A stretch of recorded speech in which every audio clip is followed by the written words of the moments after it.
So hi guys, welcome to Conceptpedia और आज हम शुरू करने वाले हैं इकोनॉमिक्स का third chapter that is money and credit. तो चलिए शुरू करते हैं।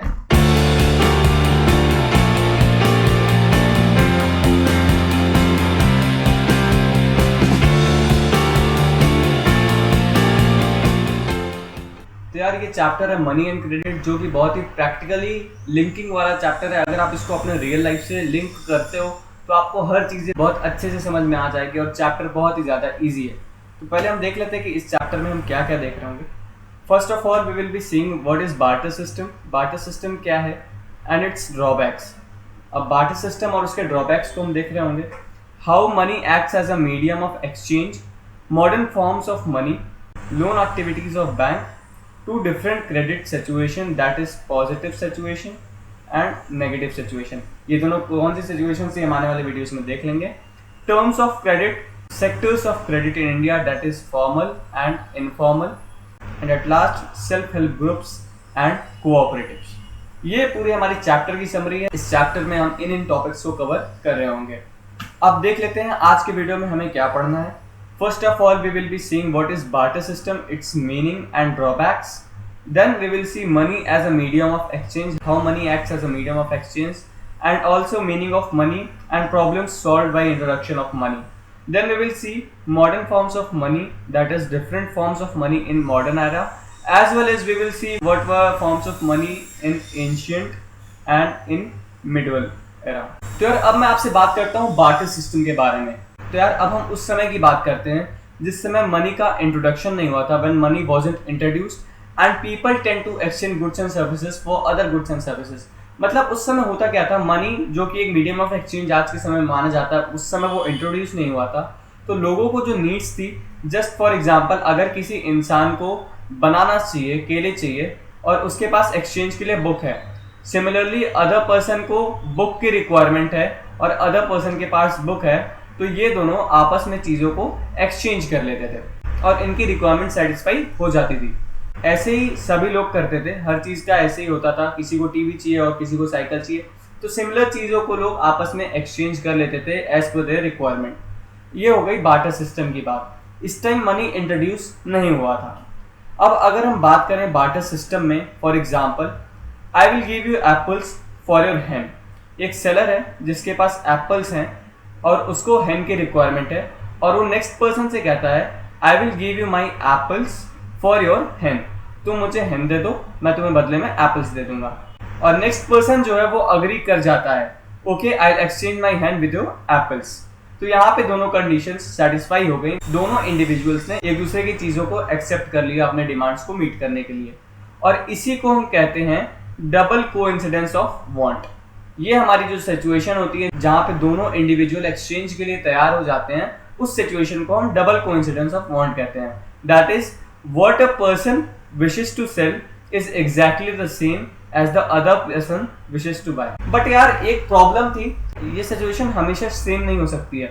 मतलब जरूरी नहीं है अगर इसको एप्पल्स किसी चीज के बदले एक्सचेंज करना था तो अदर पार्टी को एप्पल्स की रिक्वायरमेंट हो सकता है वो उस एक्सचेंज से रिफ्यूज करते हैं। तो यार ये एक प्रॉब्लम बन जाती है बार्टर सिस्टम की, जिसको हम कहते हैं problem of double coincidence of want. तो अब हम नेक्स्ट स्लाइड पे चलते हैं जिसपे हम डिस्कस करते हैं some problems of barter system. And the first problem is problem of double coincidence of want. Similarly problem of storage and problem of divisibility, ये सब हम आगे डिस्कस कर लेते हैं। And the first problem is problem of double coincidence of want. Barter will only take place when double coincidence of want is satisfied. Barter तभी take place करेगा जब double coincidence of want satisfy होगा, मतलब दोनों पार्टियां तैयार हो जाएंगी। That is individual need to find the person having the desired item. अगर मुझे किसी चीज की रिक्वायरमेंट है, लेट्स टेक एन एग्जांपल, मुझे मोबाइल फोन की रिक्वायरमेंट है, तो मैं किसी ऐसे ही इंडिविजुअल को ढूंढूंगा जिसके पास मोबाइल फोन हो और वो उसको एक्सचेंज करने के लिए तैयार हो। At the same time individual must have something desirable for exchange. At the same time मेरे पास भी कोई ऐसी चीज होनी चाहिए जो उस मोबाइल फोन वाले बंदे को चाहिए हो, ताकि वो मुझसे अपना मोबाइल फोन एक्सचेंज कर ले और हम दोनों की प्रॉब्लम सॉल्व हो जाए। ये थी हमारी problem of double coincidence of want. अब हम चलते हैं प्रॉब्लम ऑफ स्टोरेज पर। In barter wealth is in form of food, grains, animals and other commodities. यार जो बार्टर सिस्टम होता है इसमें मनी की एग्जिस्टेंस तो थी ही नहीं, लोगों के पास एक्सचेंज करने के लिए फूड ग्रेन्स थे, एनिमल्स थे और other commodities. The storage of these commodities was a difficult task. और यार इन चीजों को स्टोर करना बहुत ही डिफिकल्ट और हेक्टिक टास्क था, इसीलिए इस प्रॉब्लम को हम कहते हैं प्रॉब्लम ऑफ स्टोरेज। अब हम चलते हैं प्रॉब्लम ऑफ डिविजिबिलिटी के ऊपर। In barter system it isn't possible to divide a big commodity in small units. यार सपोज करो आपके पास कोई एनिमल है बार्टर करने के लिए, एक्सचेंज करने के लिए, फॉर एग्जांपल अ काउ। तो आप उस काउ को पार्ट्स में डिवाइड नहीं कर सकते हो ताकि उसको आप बार बार यूज कर पाओ। आपको उसको एक ही बार में यूज करना होगा किसी एक्सचेंज के लिए, and use them for different exchanges. ये चीजें मैंने आपको बताई। As doing so will make such commodity lose its utility, that is value। और यार अगर हम ऐसा करते भी हैं, अगर हम एक एनिमल को काट देते हैं पीसेस में, तो फिर उससे कोई यूटिलिटी मतलब उसकी कोई वैल्यू बची ही नहीं। जब वो मर जाएगा तो उसकी कोई वैल्यू नहीं बचेगी। इसलिए इस प्रॉब्लम को हम कहते हैं problem of divisibility, that is we can not divide a big unit in smaller units for different exchanges. अब हम चलते हैं money as a medium of exchange. Why we call money as a medium of exchange. पहले हम देख लेते हैं what is meaning of money. It refers to anything which is commonly accepted by people as a medium of exchange and can discharge debts. ये 3 point जो मैंने mark किए, underline किए हैं, बहुत ही ज्यादा इंपॉर्टेंट है।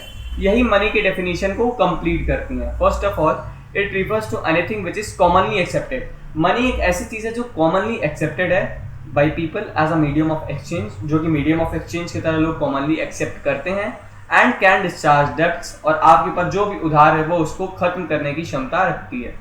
और जो इन तीनों क्राइटेरियाज को सेटिस्फाई करते हैं उसको हम मनी कहेंगे। अब हम बात करते हैं यार कैसे मनी मीडियम ऑफ एक्सचेंज में हेल्प करता है। अब हम एक एग्जांपल लेते हैं। एक मिस्टर ए है, एक मिस्टर बी है और एक मिस्टर सी है। इन तीनों के पास कुछ ना कुछ है एक्सचेंज के लिए। फॉर एग्जाम्पल मिस्टर ए के पास एप्पल्स हैं एक्सचेंज करने के लिए, और ये कहते हैं आई will give you apples for your shoes. अब इनको शूज चाहिए और इनके पास एक्सचेंज के लिए एप्पल्स हैं।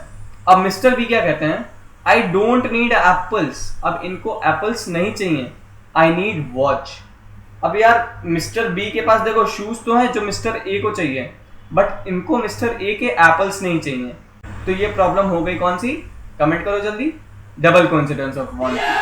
अब यार मिस्टर बी ने कह दिया I don't need apples, I need watch. अब हम मिस्टर सी के पास चलते हैं। अब मिस्टर सी कहते हैं आई नीड एप्पल्स। इनको मिस्टर ए के एप्पल्स तो चाहिए but I don't have shoes. इनके पास शूज नहीं है, इनके पास एक वॉच है। यार देखो प्रॉब्लम है क्या, मिस्टर ए को चाहिए मिस्टर बी की चीज, बट मिस्टर बी को मिस्टर सी की चीज चाहिए। आपस में कोई भी बार्टर एक्सचेंज नहीं हो सकता है क्योंकि सबकी रिक्वायरमेंट्स अलग अलग है।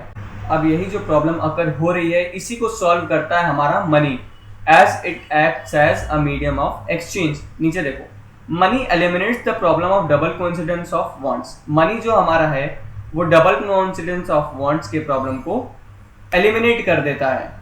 As with money mister A could purchase shoes with mister B and finally mister B could purchase watch from C. अगर यहाँ पे हम मनी की प्रेजेंस की बात कर दें तो अगर मिस्टर ए के पास मनी आ जाता तो वो ये मनी दे देते मिस्टर बी को, और मिस्टर बी के पास आ जाते पैसे, और उन पैसों की वजह से ये मिस्टर सी से वॉच खरीदते, और मिस्टर सी फाइनली पैसे दे करके मिस्टर ए से एप्पल्स ले लेता, और ये डबल कोइंसिडेंस ऑफ वांट्स की जो प्रॉब्लम थी ये एलिमिनेट हो जाती। तो यार अब हमें ये समझ में आ गया कि how many eliminates the problem of double coincidence of want, जो कि एक बार्टर सिस्टम की बहुत बड़ी प्रॉब्लम थी।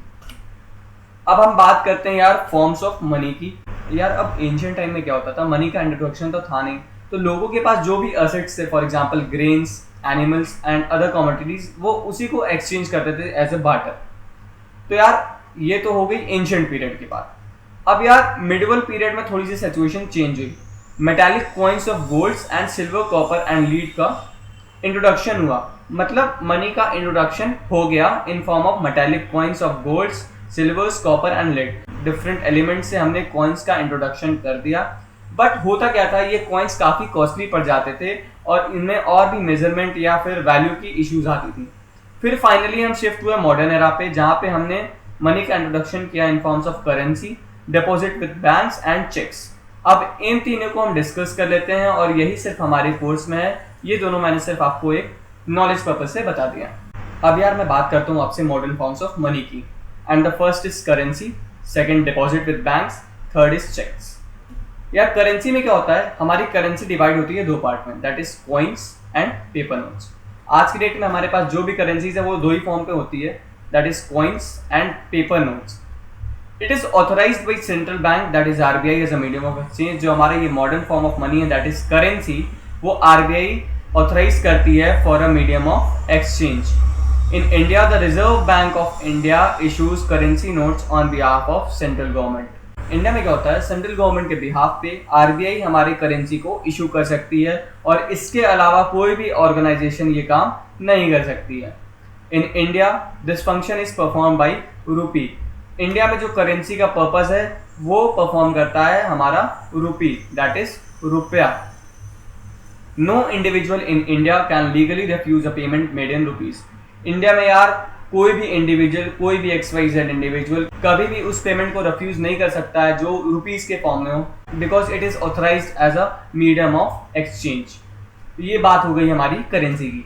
अब हम बात करते हैं deposit with bank. Some people deposit their money in banks. होता क्या यार, कुछ लोग अपने पैसों को बैंक में जमा कर देते हैं। Bank page interest on these deposits. जो बैंक होती है, जो पैसे इंडिविजुअल अपने बैंक अकाउंट में डिपॉजिट करते हैं, उसके अगेंस्ट बैंक उनको एक स्पेसिफिक रेट ऑफ इंटरेस्ट देती है उस पैसे पे। People also have a provision to withdraw their money as and when they require. यार जो भी इंडिविजुअल्स अपने पैसे को बैंक में डिपॉजिट करते हैं वो किसी भी टाइम अपने पैसे को विदड्रॉ कर सकते हैं बैंक पे, जब भी उनको उसकी आवश्यकता हो। As these deposits are payable on demand, they are known as demand deposits. अब ये डिपॉजिट्स ऐसे डिपॉजिट्स हैं जैसे कि हमने जब भी पैसा जमा किया और अपने रिक्वायरमेंट में विदड्रॉ कर लिया, इस वजह से इन डिपॉजिट्स को हम डिमांड डिपॉजिट कहते हैं। एट लास्ट हम बात करते हैं चेक्स की। It is a document issued by an account holder to the bank instructing the bank to pay a specific amount from the issuer's account to the person in whose name the cheque has been issued. अब इसमें होता क्या है, एक instruction है जो एक account holder देता है बैंक को कि जो भी इंडिविजुअल इस पेपर को, इस चेक को आपके सामने प्रेजेंट कर रहा है, उसको आप स्पेसिफाइड अमाउंट जो चेक पर लिखा हुआ है वो हैंड ओवर कर दो इशूअर के अकाउंट से डिडक्ट करके। यार ये एक चेक का फॉर्मेट है जो मैंने यहाँ पे अपलोड कर रखा है। अब हम इस फॉर्मेट को थोड़ा सा समझ लेते हैं। यार ये होता है अकाउंट पे का कॉलम। अगर एक चेक पे हम दो प्रोसेस बना देते हैं तो वो चेक कभी भी इन कैश नहीं हो पाएगा। इन कैश का मतलब कि कभी भी इस चेक को प्रेजेंट करके हम बैंक से कैश नहीं ले सकते हैं।